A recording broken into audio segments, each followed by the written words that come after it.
Here's an action step that I want you to do right now. If you're under 20 years old, I want you to scroll down to the comments, open up and write like a deep question where you can really ask like the most deep, serious, personal question that you want. Write that as a comment. Post it. And now if you're over 20 years old, scroll down to the comments. Don't write a comment, but reply to the comments, the questions that are there. Pause this video and then come back once you've done that for a little bit. Now here's my advice for guys who are under 20 years old. I sat down this morning and literally just really autistically thought of like what advice I would really want to give to guys who are under 20. And there's 3 main lessons that I wrote down. The first is that everything correlates with fitness. There's a reason why every male influencer that you look up to, Andrew Tate, E-Man, me, whoever, Andrew Huberman, like whoever it is, they are all massive in the gym, martial arts, fighting, weightlifting, bodybuilding, whatever it is, they're all massive into it. Because it's so interesting what happens. When you start to train hard in the gym, suddenly your grades start going up as well. When you start to improve your diets, suddenly you start actually making progress in your business. For example, I was in a rut, like many of my fans don't really know this, but I was in a pretty bad rut just a few months ago. I was basically in like this cabin fever mode where I wasn't going outside. I wasn't at home like in my normal environment. I was far away in like the countryside in Scotland. And I started to gain weight. I started to get a little bit lazier. I wasn't as happy. I wasn't social at all. Wasn't spending time with anyone because I was in the countryside, which meant that there was no one my age there. And basically I was just kind of deteriorating along with my fitness. And I noticed that since I wasn't training as hard, I didn't have that masculine zest that I normally did. And it occurred to me that I knew for a fact, like I visualized, if I came back home to my normal environment and I started to train really hard and I started to like, build more muscle and get more into fitness and improve my diet, I knew for a fact that other things would fall into place. So I made the hard decision to leave like this amazing Airbnb that I had booked out, take the L on like, however many days were left, moved back here. And immediately, the first thing I did when I got back here that day and, I put all my like bags and suitcases down, was that I got changed and went out for a massive run. And from that day, this was like January 15th or something this year. From that day, for exactly 2 months on this day, actually, I started training hard as fuck. I signed back up to the old gym that I used to go to and I started training every single day. I've only missed like maybe 2 or 3 days from the gym in the last 2 months. Trained super hard, made my own workout routine with kettlebells and everything, then started being social in the gym. And what do you know? My fitness went up. I improved my diet, and suddenly I started to actually be like more warm and receptive to people. And I made new friends in the gym who I now train with like every single day. Like I'm about to go train with one of the personal trainers from my gym literally in like 1 hour from now.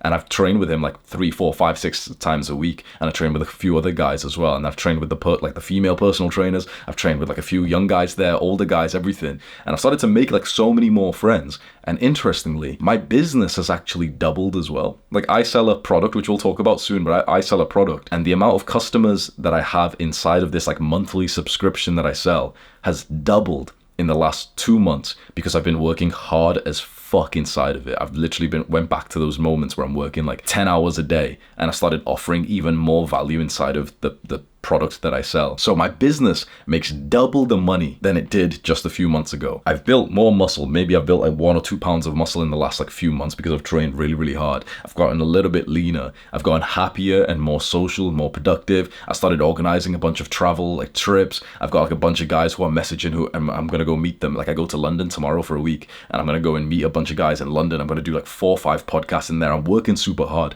and I know for a fact that fitness was the foundation of this. So here's my 2 cents. If you're like a young guy and you're watching this, make fitness the priority. Get that really hard workout in every single day. And you'll find that when you really discipline yourself, like you don't just go to the gym, but you discipline yourself to go and really fucking grind. You push hard even when you're tired and fatigued. You come home and you really like get to the next level of cleaning up your diet. Like there's being on a diet and you're just kind of like dirty bulking or you're just kind of eating normal food. But there's like getting to the next level of your diet, which kind of stresses you out more and it's more pressure and you have to figure out what to eat. You have to like get to the, tell your parents and argue with them about wanting healthier food. When you do that, you'll notice that the rest of your life will start to go up at the same time. I post my progress pictures and reels on my Instagram page if you want to go and have a look for inspiration or you want to see what my physique or my workout routine looks like. I've linked my Instagram, so if you scroll down right now, go click on the Instagram link and then you can follow me and then come back here because I've still got some more powerful tips for you. Another piece of advice that I wanted to give to the young guys is what kind of business to start when you're young, because there's so many guys who are now discovering entrepreneurship,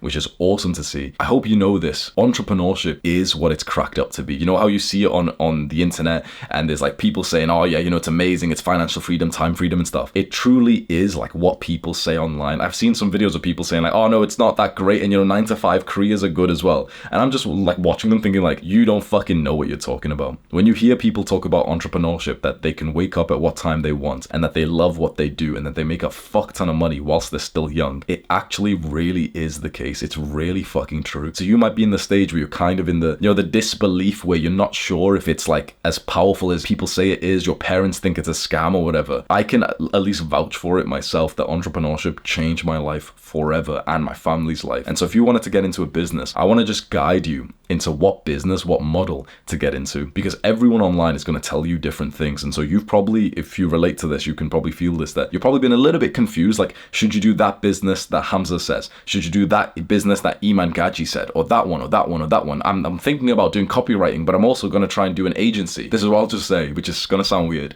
Let me make the decision for you. The business that we're just going to get you to get into is to grow a social media audience. So an audience, a follower, a subscribers on YouTube or TikTok.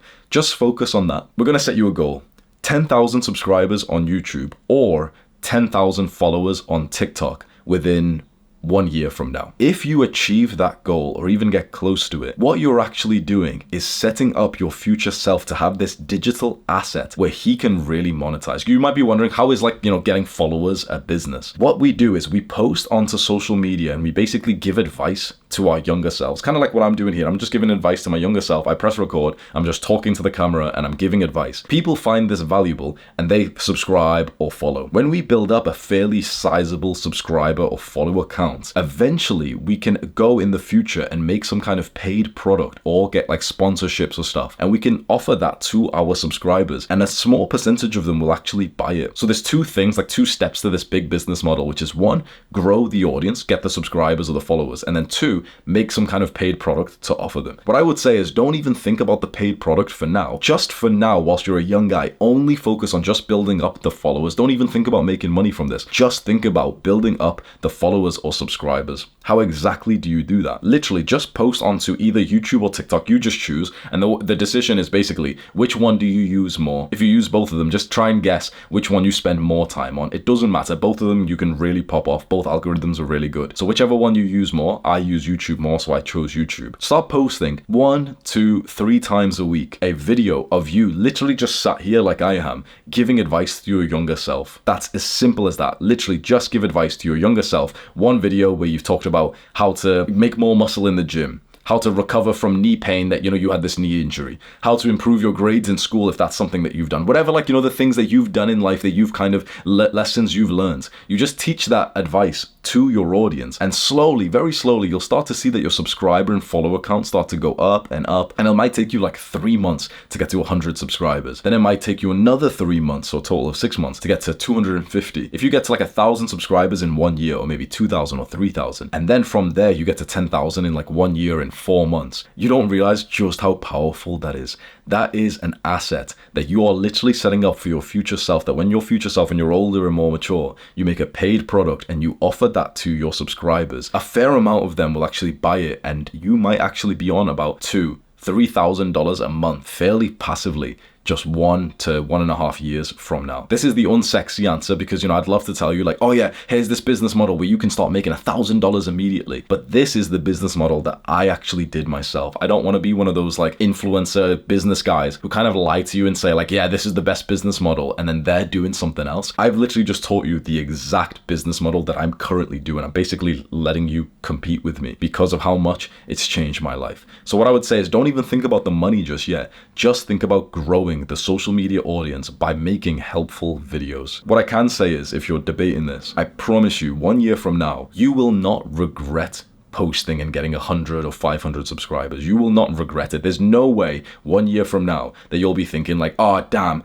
I wish I didn't get 500 extra followers this year. There's no way that you'd be saying that, right? So this is a guarantee that your future self will look back and be like, oh damn, you know, my younger self posted 50 videos over the last year, didn't do so well, but I got 250 followers, and maybe like one of them will end up buying some products or something. That's like if it literally doesn't even work at all. You got 200 followers after an entire year of posting. Most likely, if you really like work work hard and you keep on improving and you've got like a, good, healthy brain and you know how to work and sit down and be productive, I could realistically imagine you getting to 1,000 or 2,000 or 3,000 subscribers within 1 year from now. And when I had that many subscribers, I was making about $2,000 a month online, which was so nice. It literally changed my life from doing that. The final advice that I want to give to guys who are younger than 20 years old is on dating. And this is exactly how I would date if I was young again. I would be on the lookout for a really, really high quality girl. I'll explain what like a high quality girl actually looks like. But I'd be on a lookout for her. And I'd have the mindset that if I met a really high quality girl, I would actually get into a relationship, even though so many people say like girls are a distraction, because a relationship with a high quality girl who's basically like wife potential, like the mother of your children potential, that is actually a part of your development and self-improvement journey. Think about how much you will develop as a man when you get into a loving relationship with a girl who's really high quality that you can genuinely imagine you're about to marry and have children. I think that that is such a great vessel of self-improvement. What I would make sure is that I don't waste time with low quality girls who are kind of like Jessicas. Jessicas are like the female version of Jeffrey. I always say the word Jeffrey, which kind of means like the average young guy who's just a loser. Jessicas are girls who, for example, they vape, they scroll on TikTok, they only eat weird junk food, processed food.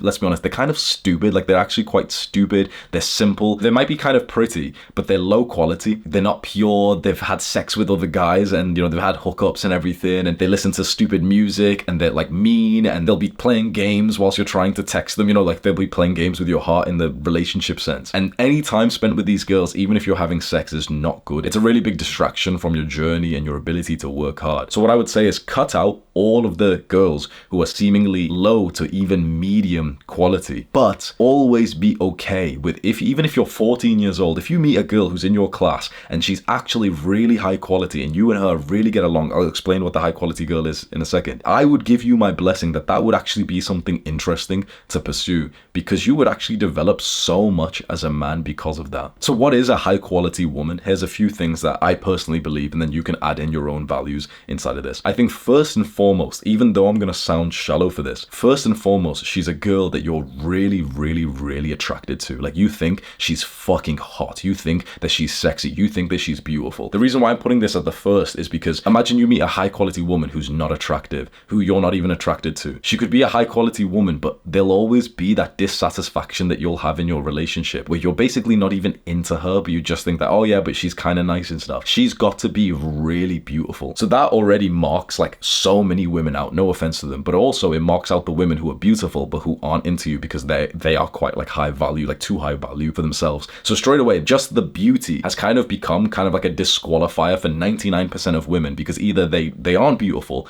or they are, but they're actually like not attracted to you because of the nature of a beautiful woman having options, which means that kind of simplifies it. If you set that as the criteria that no, my wife is going to be absolutely stunning, then that actually makes it easy, because you look around, you see the girls who aren't stunning and you don't consider them. You see the girls who are like really gorgeous and you consider them up until you realize that either one, they've got bad habits that you don't like, they're like, sleeping around, they're degenerates, not nice girls, they're mean, they're like horrible people, they're just stupid, unintelligent, they eat fucking Cheetos or some shit, or they are beautiful and really nice, but they've already got a boyfriend because they are high quality girls and other guys want them. So that becomes such an easy way for you to navigate your dating life. And then I'll add on a bunch of personality characteristics that I think are so important for a good woman to have. And the first one I would say is a lot of feminine energy. Most likely, if you're watching my videos, you've wanted to step more into that traditional masculinity where you're more of a strong guy. Like, that's probably the kind of content you've watched, like Andrew Tate, Iman Gaji. If you want to be more of a strong guy, you'd want a woman who's more feminine. And what does that actually look like? The single most important trait of a feminine woman is that she really, really, really values love and intimacy, her time with you, her man, and her time with her family. Like, that's her number one priority in life. Her family. A man's number one priority is actually usually not even his family, it's his purpose, it's his mission. Some men, if they detach themselves from the modern distractions and sit still with no distractions and just kind of stare at a wall and start discovering who they really are, will realize that they have like this God-given mission that they feel like they have to accomplish. Like, this season of your life is all about this certain mission. When you're quite young and quite stupid and immature, the mission is often just based on like needing to get out of the restrictions placed on you by the education system or your parents and craving this freedom. Once you really start to level up as a man, especially when you start to make some money, that's when your real purpose starts to come in, and that's when it gets interesting. Like, my real purpose feels like it's genuinely about like helping people and saving people. Your purpose right now, like the big mission that takes up your mind, is probably literally just getting through school, because that's like the restriction of your freedom that's been placed on you. So when you do mature and realize more things about yourself, you'll realize that you have this massive mission that you want to give everything to. At first, it's usually your own self-improvement. Then it goes on to some kind of self-transcending movement that you want to create, a change in the world that you want to have. That's what a man's priority is. This isn't to say that a man doesn't, care about his family, but it's usually most masculine men actually have a priority above their family that they often feel guilty for, but it's their mission. This is why masculine men and feminine women get along so well, because a masculine man focuses on the mission and the feminine woman focuses on him, and she becomes like his source of rejuvenation, and he becomes her source of safety, provisioning, and direction in life. He's the captain of the ship, and she's the first mate who makes sure that the captain is well fed, well sucked. So what kind of traits are we looking for this feminine woman? We want her to really be close to her family. And her family could be, abusive and horrible people, so that will probably be quite different. But we want her to really want to have children. Preferably she's already had some kind of experience with, being like motherly, for example. Not that she's a mother already, but for example, she's had a little sister who's 5 years younger than her that she's helped to sort of, raise and mother herself. Along with this, there's very important traits for women, which are things like purity. Men absolutely, undeniably value purity, sexual purity in a woman. What that means is men only really want to get serious with a girl who hasn't had a lot of sex, or maybe even any sex, before him. Girls can see this, or even guys can see this as like a double standard, because a lot of guys have had sex, but you're saying that you want a virgin. But a lot of guys, if you're actually being honest, if you said what the best case scenario, like the highest quality woman is for you, it's unlikely that you'd say, yeah, she's a woman that some other guy has fucked before me. It's very unlikely that you'd ever say that. So it's like you'd settle for a woman like that, but if you were actually talking about the best quality that you could possibly get and imagine, you would most likely say a woman that no other man has touched. It's just like a natural part of being a man. It's like we value something like that because it actually does show a high quality in the woman,